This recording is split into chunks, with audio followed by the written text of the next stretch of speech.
Doctor Sahabuddin साहब सिवान के MP नहीं थे, वो एक अंतर्राष्ट्रीय लेवल के समझिए कि नेता थे।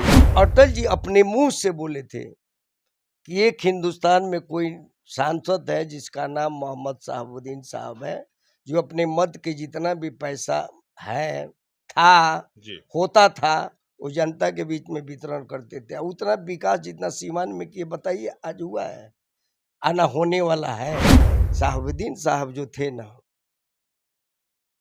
राजद के लिए ही कुर्बान हो गए, उनका इंतकाल नहीं हुआ, वो मरे नहीं बल्कि पार्टी के लिए शहीद हुए। कि लालू जी आने वाले हैं, हिना मैडम से बात करेंगे, ये जो आपस में विवाद है सुलझ जाएगा। कि ओसामा जी आए 50-60 आदमी लेकर के फायरिंग किए कि वो किए, और मैडम हिना जी अगर बोल रही हैं कि नहीं मेरा बेटा नहीं था, मेरा बेटा दिल्ली था चाहे बाहर था, तो किसी नेता मानते तो बोल दिए कि भारत में एक आदमी को जानते हैं, लालू जी को, हमारे नेता लालू जी है। तो नीतीश जी के विषय में क्या ख्याल है? तो नीतीश जी तो हमारे परिस्थितियों के मुख्यमंत्री, क्या गाली दे दिए? चर्चा नहीं करके ये अपना चर्चा लोग करते हैं, अपना कथा सुनाते हैं, उसके बाद बिगड़ जाता है मामला, उसके बाद कुर्सी चलता है, टेबल चलता है, उसके बाद चाय पीते हैं, नाश्ता करते हैं, खाना खाते हैं, निकल जाते हैं। नमस्कार। प्रत्येक सामाजिक मुद्दों पे अपनी बात बड़ी बेबाकी के साथ रखने वाले भोजपुरी के धरोहर और मशहूर गायक बाबा विजेंद्र गिरी जी मेरे साथ मौजूद हैं, और आज वर्तमान राजनीतिक जो हालात उत्पन्न हुए हैं देश और खास करके बिहार के प्रदेश में, इस पर चर्चा करेंगे और जानने का प्रयास करेंगे कि जनता की गाढ़ी कमाई से लोकसभा और राज्यसभा जैसे प्रदेश और देश के जो सर्वोच्च सदन संचालित होते हैं, आखिर वे सदन सदस्यों की अभद्रता के कारण, अशोभनीय व्यवहार के कारण क्यों बार बार स्थगित करना पड़ता है।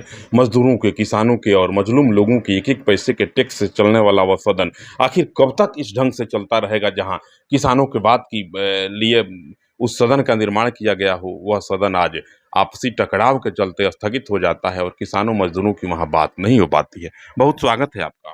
धन्यवाद, हार्दिक स्वागत बार हुआ चैनल के सब्सक्राइबर के और देखे वाला के दिल से प्रणाम बा।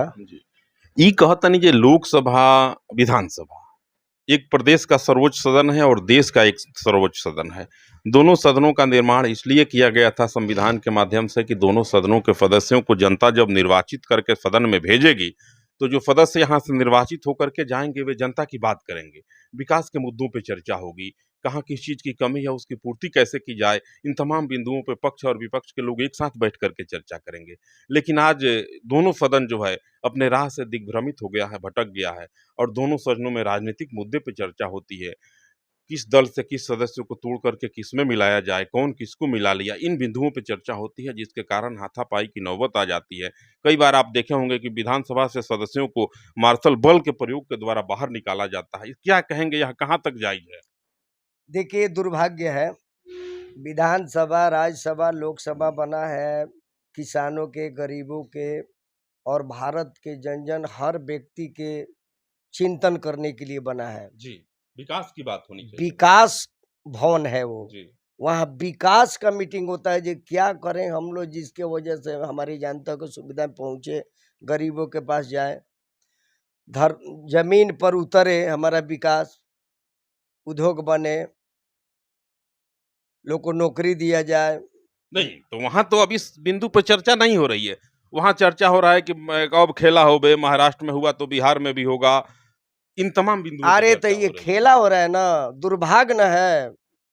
लोकसभा विधानसभा में जहाँ मुद्दा की बात होना चाहिए, किसान कैसे रहेंगे, अन्न कैसे होगा, पानी नहीं हो रहा है, किसान के खेत में अन्न नहीं होगा तो क्या भारत के लोग खाएंगे, ये न चर्चा करना चाहिए। तो चर्चा नहीं करके ये अपना चर्चा लोग करते हैं, अपना कथा सुनाते हैं, उसके बाद बिगड़ जाता है मामला, उसके बाद कुर्सी चलता है, टेबल चलता है, उसके बाद चाय पीते हैं, नाश्ता करते हैं, खाना खाते हैं, निकल जाते हैं। विधायकों को टांग के बाहर निकाल देते हैं, फिर कल होकर के आते हैं, फिर वही धंधा करते हैं। अच्छा, विकास करना नहीं है, इन लोग को करना ही, एंजॉय कर रही है ये लोग, ये जान लीजिए। जी, अच्छा, अब चाहे लोकसभा हो या विधानसभा या राज्यसभा हो, अब दोनों सदन चलेगा। अब आपके नीतीश कुमार जी प्रधानमंत्री बनने जा रहे हैं, अब दोनों सदन चलेगा बढ़िया। और ये तो हम लोग बहुत सौभाग्यशाली होते जो बन जाते, हम भी गर्व करते बिहार के कोई लाल देश के प्राइम मिनिस्टर है, लेकिन दुर्भाग्य है कि देखने से लगता नहीं है ये सपना साकार नहीं क्या होगा। बात करते हैं आप, बिहारी हैं और एक बिहारी को इस तरह से कह रहे हैं। मैं कह नहीं रहा हूँ, बहुत गर्व था कि एक बिहारी प्राइम मिनिस्टर बनता, तो गर्व से हम कहते हमारे बिहार का देश का प्राइम मिनिस्टर है, जिसका मौका हमें दिखाई नहीं दे रहा है, नहीं नहीं दे 7 रहा है। निश्चय योजना इतनी आस्था के साथ लाए थे, जल अरे जीवन सपना हरियाली में, तमाम चीज था, इतना सपना अच्छा में जो भी काम हम करे। कभी सुन लेते तो थोड़ा में हमें बोध हो जाता, लेकिन सपना में भी तो ये नहीं आता है। दारू बंद करा ही दिए, दहेज बंद हो ही गया, बाल विवाह रुक ही गया, अब क्या चाह रहे हैं बंद आप? नहीं कराए और इसको स्टार्ट करा दिए। हर छोड़ बच्चे को ये बता दिए कि दारू किसे कहते हैं। 5 साल का बच्चा भी बता देगा दारू वोटवा ना किसका दे नाम है। दूंगा, वोट वोट तो हम दे, उनका के ना दे, लेकिन विकास पुरुष के दे। नीतीश कुमार के ना दे। हम कौनो दल के वोट ना दे। हम जेकर सोच बरियार हुई है हमार दल बा, जेकर विचार बरियार हुई, जे जनता के भलाई सोचत हो हम ओकरा संग मानी। हमारे एगो वोट जाई, लेकिन जगह पर जाई। अब लाइक केहू ना लौकी तो वो लायक केहू ना लोगी तो हम ना जाए देबे, नहीं जाए तो लेकिन जरूर नोटा दबाए। लेकिन जा आई जरूर, जी आई जरूर। आ सत्य के विजय होला, सत्य के विजय कभी ना होला। मार्केट में बहुत कैंडिडेट अच्छा बाड़ है, चुने के पड़ी, जनता के चुने के पड़ी। चलिए सिवान चलते हैं जरा हम लोग दोनों आदमी। सिवान मरहूम शहाबुद्दीन साहब की बेगम हैं, पत्नी हैं हिना साहब। हिना साहब को बड़ी जोर की एक चर्चा चल रही है कि वह लोजपा में जा रही हैं और लोजपा के टिकट से चुनाव लड़ेंगी, अर्थात एनडीए में जा रही हैं। देखिए हिना साहब चिराग जो पासवान जी आए थे, आए मिले थे, हैं उनसे। आना चाहिए, हर नेता को आना चाहिए। डॉक्टर साहबुद्दीन साहब सिवान के एमपी नहीं थे, वो एक अंतर्राष्ट्रीय लेवल के समझिए कि नेता थे। माननीय डॉक्टर साहबुद्दीन साहब जो थे, उनका सोच, और ये नहीं सोचना चाहिए कि सिवान के सांसद थे जी और बिहार के राजद के कदावर नेता है, ये सोचना भ्रम है। वो एक अंतर्राष्ट्रीय लेवल के नेता थे। जी जिस वक्त माननीय पूर्व प्रधानमंत्री अटल जी थे, जी तो एक महापुरुष अटल जी कहलाते थे जी इस भारतवर्ष में। और दूसरे अटल जी अपने मुंह से बोले थे कि एक हिंदुस्तान में कोई सांसद है जिसका नाम मोहम्मद शहाबुद्दीन साहब है, जो अपने मत के जितना भी पैसा है, था, जी होता था, वो जनता के बीच में वितरण करते थे। उतना विकास जितना सीमान में किए, बताइए आज हुआ है, आना होने वाला है। तो उनको एक सीमान और बिहार के नेता न मानिए, अंतर्राष्ट्रीय कहिएगा तब भी कम है। जी तो उनका परिवार, मान लीजिए हिना साहब हैं, दिल्ली बम्बे कहाँ नहीं जाएंगी, कोई परिचय देने का मोहताज है, वो तो कहीं जा सकती हैं। उनके साथ जहाँ भी जाती हैं आप देखते होंगे 100 गाड़ी रहता है, अनेकों कार्यकर्ता लोग रहते हैं। वही एक नारी है, हिना साहब। हिना साहब एक ऐसी नारी है जो जनता कहती है तो वो करती हैं। जी हमारे कार्यकर्ता जो कहेंगे तो हम निर्णय करेंगे, हम कुछ निर्णय नहीं ले सकते हैं। जो सारे लोग कहेंगे वही हम करेंगे। अच्छा, ये कह रहे थे कि अभी हिना साहब के बारे में आप चर्चा कर रहे हैं। हिना साहब की एक बेटी की शादी हुई है मोतिहारी में, वहाँ 2-3 दिनों पहले एक मारपीट की घटना हुई थी। तो उसमें कहा गया कि उसामा साहब अपने सैकड़ों समर्थकों के साथ आए और जबरदस्ती किए, गाड़ियों में तोड़-फोड़ किया और फायरिंग की। जब जो मैडम हिना कह रही हैं कि नहीं मेरा बेटा दिल्ली में था और वह दिल्ली में है, पुलिस जाँच करे, क्या सच्चाई है? देखिए ये तो मैं भी देखा हूँ, जी, वो मोतिहारी में वो भी किसी राजा के घर शादी हुआ है। रानी कोठी। रानी कोठी है, वो लोग भी राजा हैं, जी, एक मोतिहारी के मध्यस्थ व्यक्ति हैं। जी, और झगड़ा में जहाँ तक अगर वो लोग बोल रहे हैं कि ओसामा जी आए 50-60 आदमी लेकर के फायरिंग किए कि वो किए, और मैडम हिना जी अगर बोल रही हैं कि नहीं मेरा बेटा नहीं था, मेरा बेटा दिल्ली था चाहे बाहर था, तो हिना साहब तो झूठ बोलेंगी नहीं, नहीं, ये पहले जान लीजिए। जी, वो झूठ की नारी नहीं है, उनका पति ही सत्य थे। वो भी झूठ नहीं, जो बोलते थे वो करते थे। कौन? जिनका नाम डॉक्टर मोहम्मदीन साहब था, हुँ, शहाबुद्दीन साहब, वो भी जवान के पक्के थे और उनकी धर्म पत्नी भी पक्की है। अगर वो बोलती है तो सच है। रह गई बात कि सारे लोग बोलते हैं कि इसको जांच किया जाए, उचित कार्रवाई किया जाए, तो वहाँ के मोतिहारी के डीएम और एसपी साहब सक्षम है इस पर, कानूनी कार्रवाई अपना कर रहे हैं और करेंगे। सीसीटीवी फुटेज तो चारों तरफ लगा हुआ है। चारों तरफ लगा है, तो वो सक्षम है, वो तो जरूर सामने आएगा, झूठ है क्या। लेकिन हमें जहाँ तक उम्मीद है, ये हिना जी झूठ नहीं बोलती होंगी, जी। बात तो वही आएगा। बोलने वाला जो भी बोले, ऐसा वो करने वाले लड़के नहीं हैं, जी। जिनका नाम ओसामा जी है। और डीएम साहब से और एसपी साहब से हम आग्रह करते हैं, जितने लोग झूठ साच कुछ भी बोलते हैं, आप अपनी नज़र से उसको मतलब निगरानी से देखा जाए और निर्णय किया आप जाए। कहना चाहते हैं कि ओसामा निर्दोष है? देखिए, ऐसा वो करने वाले व्यक्ति है नहीं, हमें नहीं दिखता है। जी। ओसामा जी का गलती हमने नहीं सुना है, न कहीं हमने देखा है, तो मैडम भी कह रहे हैं। हम कैसे मान लेंगे बताइए।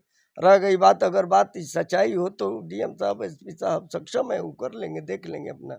सच्चाई होगा तो उनको उचित सजा दिया जाएगा, जो भी व्यक्ति उसमें आएंगे। जी। लेकिन लेकिन हमें जहाँ तक सीसीटीवी है कि फुटेज वगैरह में कहीं दिख नहीं रहे हैं ओसामा वहाँ। अब सोचिए काहे नहीं दिख रहे हैं, इसका मतलब ये मैडम ठीक बोल रही है, जी। इसका मतलब सच्चाई वही है। देखिए, जहाँ तक बात है, मोहम्मद साबुद्दीन साहब जो थे, जी। एक तरह से बहुत मजल खिलाड़ी थे जी। और सत्यवादी थे, जुबान के पक्के थे, झूठ बोलने वाले व्यक्ति में से नहीं थे। उनका धर्म पत्नी भी झूठ आज तक नहीं बोली है। नम्र। और अगर किसी से बात करना, न फालतू करना, चाहे जो कोई भी कुछ जनता बोल रहा है, आप पार्टी के में बदलती है, इसमें नहीं जाते, उसमें नहीं जाते, निर्णय लेने नहीं, जनता जो कहेगा, मेरा समर्थक जो कहेगा वही करूंगी। झूठ का सहारा नहीं लेती है, वो भी सत्यवादी। हमारे हिना जी जो है, हमारे डॉक्टर मोहम्मद साबुद्दीन साहब की धर्मपत्नी है, जैसे वो सत्यवादी थे, वैसे ये भी सती नारी हैं, जी। इसमें दो राय नहीं है। ये कहीं से इसको नकारा नहीं जा सकता है कि हिना जी झूठ बोलेंगी, कभी नहीं।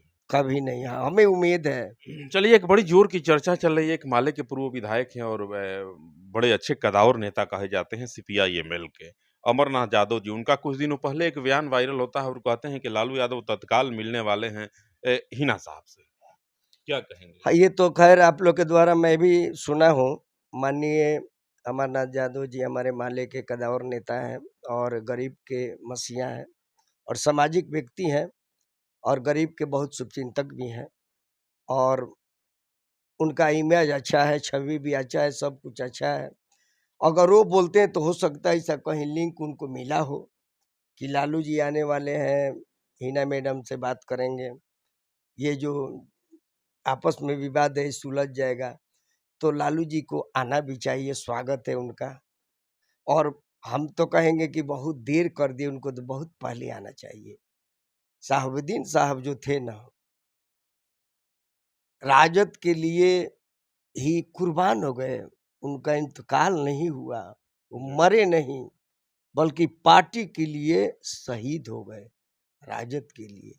वही एक व्यक्ति भारत में है, आज जान लीजिए, एक पार्टी से दूसरी पार्टी में नहीं गए, जान चल गया, लेकिन ईमान नहीं गया। और जुबान फिसला नहीं, ये जान लीजिए। उनको जहाँ से भी हम कितना हूँ उनका तारीफ करें तक कम हो जाएगा। वैसा व्यक्ति मैंने नहीं देखा आज तक, वैसा प्रतिनिधि। वचन के पक्के।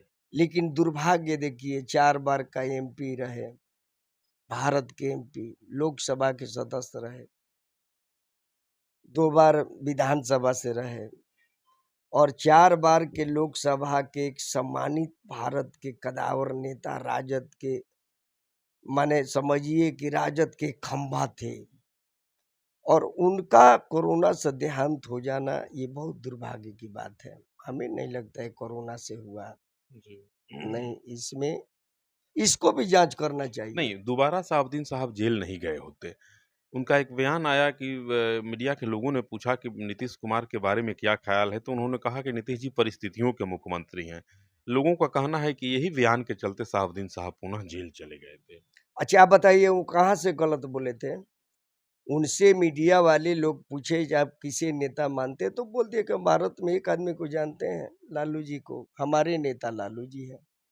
तो नीतीश जी के विषय में क्या ख्याल है? तो नीतीश जी तो हमारे परिस्थितियों के मुख्यमंत्री, क्या गाली दे दिए, और आज गाली सुन रहे हैं तभी कुछ नहीं बोल रहे हैं। परिस्थितियों के मुख्यमंत्री आज बंद करके नहीं बैठे हैं, उनका चल रहा है, उनका चल रहा है। कोई मानस पर विवाद तो कोई किसी पर नहीं, विवाद। जाति जनगणना तो चाह रहे थे, करा लिए। जाति जनगणना कराने से कुछ नहीं होता है, कुछ नहीं कितना होता है। सहमत हैं आप जाति जनगणना से? नहीं, जाति जनगणना नहीं करा करके अगर स्थिति का जायजा लिया जाता कि हमारा जनता का क्या स्थिति है, गरीबी कहाँ तक है, चाहे जिस परिवार जिस समुदाय में, उसको पहले हल करना चाहिए, तब जाति जनगणना जरूरी था। आर्थिक जनगणना होनी चाहिए थी। पहले आर्थिक जनगणना, कहाँ तक किस परिवार में किस तरह से भोजन चल रहा है, उसको पहले देखा जाए, उसको जिलाया जाए, तब न वोट दिया मिलेगा। तो जनता मर जाए, भाड़ में चल जाए, जाति गणना कराने का मकसद है ये अब पता तो लगाना। घूम रहे हैं, अब तो घूम रहे हैं, पूरा देश उस तो घूम इसको रहे हैं। पता लगाना ना है कि कितने जाति के लोग कहाँ हैं, किस लोकसभा में कितने हैं, किस विधानसभा में तो ये कितने हैं। मुख्यमंत्री रहते नहीं होगा, प्रधानमंत्री बनाना होगा आप लोगों को उन्हें, तब न होगा। ये जानता, हमें जनता के मूड से लगता नहीं है, बे- असंभव है, लगता नहीं है। गए थे ना मीटिंग में दिल्ली, जी। क्या इनको भाव मिला, क्या मिला? पूरा इकट्ठा कर रहे हैं, अगुआ बन गए। नहीं, लालू जी तो अगुआ राहुल गांधी को बना दिए हैं, कहे कि दूल्हा राहुल गांधी बनेंगे और हम लोग बाराती बन जाएंगे। देखिए, वो तो कोट वोट बोल दिए ना, जी। ये राहुल जी आप दूल्हा बनिए, इसका मतलब शादी करने के लिए थोड़ी बोल रहे थे, क्या बोल रहे थे? प्राइम मिनिस्टर के दूल्हा बनिए। राहुल गांधी को? हम लोग बाराती हैं। तो नीतीश जी इतना मेहनतवा काहे कर रहे हैं? हाँ, अरे दादा, तो उसी पर तो ये समझ गए जी कहाँ से बोल रहे हैं, शादी के लिए बोल रहे थे। आप शादी कीजिए, शादी मत कीजिए, दूल्हा बनिए। अच्छा, कौन सा दूल्हा? मंडप के दूल्हा थोड़ी, या दुल्हन के लिए दूल्हा सदन थोड़ी, का दूल्हा। भारत के दूल्हा, सदन के दूल्हा। जी। कोट वर्ड में बोलिए दिए, वो माहिर है लालू जी जो कहते हैं, उनका भविष्य अच्छा, उसका वाणी जो है एकदम चलिए, ब्रह्मांड का हिना लेख साहब है। और शहाबुद्दीन साहब के लिए और क्या कहेंगे? हम कहेंगे यही, हमारे मोहम्मद शहाबुद्दीन साहब जहाँ भी हो, उनकी आत्मा का शांति मिले, परिवार को शक्ति भगवान दे, अल्लाह दे, और हिना साहब बहुत आगे जाएंगी सोच के अनुसार, जी। क्योंकि महापुरुष की बीवी हैं। जी। हिना साहब कोई साधारण व्यक्ति की बीवी नहीं है, जी। एक सत्यवादी, जुबान के पक्के इंसान, कर्मठ, जनता के सोच रखने वाले, विकास पुरुष में नाम जिनका दर्ज है। सिवान में क्या नहीं किए बताइए ना। जी। आज के राजा थोड़ी हैं, क्या अपने फंड से वो राजा हैं? वो तो खानदानी राजा है, वो तो रईस परिवार है, जी। नेतागिरी से थोड़ी रईस परिवार हुआ है, पहले से ही है। तो हम जनता से निवेदन करेंगे, जनता निर्णय अच्छा ले, जाति और धर्म से उठ करके कुछ विकास के लिए सोचा जाए, कि उनका सपना जो अधूरा था, हमें उम्मीद है कि यह हिना साहब पूरा करेंगी। ये बाबा विजेंद्र गिरी जी हैं, सामाजिक चिंतक हैं, भोजपुरी के धरोहर हैं और मशहूर गायक हैं। देश और प्रदेश की तमाम राजनीतिक घटनाओं पे चर्चा हुई। बात जब सिवान की हुई, हम दोनों लोग सिवान में घूमने लगे तो सिवान पर भी चर्चा कर रहे थे। बाबा का कहना है कि सांसद मोहम्मद शहाबुद्दीन, जो आज मरहूम हैं, और उनकी पत्नी हिना साहब, दोनों लोग सत्यवादी हैं, सत्य के साथ रहते हैं, सत्य के साथ रहने वाले लोगों का साथ देते हैं। इन तमाम बिंदुओं पे चर्चा हुई। बाबा के साथ यह साक्षात्कार आपको कैसा लगा? कमेंट बॉक्स में जाएंगे और कमेंट करके बताएंगे ज़रूर कि बाबा की बातों से कितने आप प्रभावित हैं, कितना आप सहमत हैं और कितना असहमत हैं। नमस्कार।